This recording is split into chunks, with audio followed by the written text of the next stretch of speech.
மேகம் திறந்து கொண்டு மண்ணில் இறங்கி வந்து மார்பில் ஒளிந்து கொள்ளவாவா.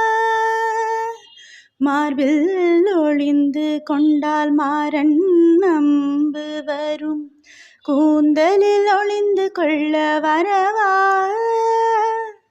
என் கூந்தல் தேவன் தூங்கும் பள்ளி அறையா அறையா, மலர் சூடும் வயதில் என்னை மறந்து போவதுதான் முறையா.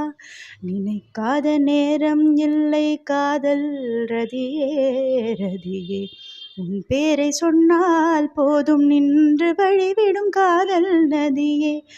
என் சுவாசம் உன் மூச்சில், உன் வார்த்தை என் பேச்சில், 5-6 நூற்றாண்டு வாழ்வோம் என் வாழ்வே வா. மலர்களே மலர்களே, இது என்ன கனவா?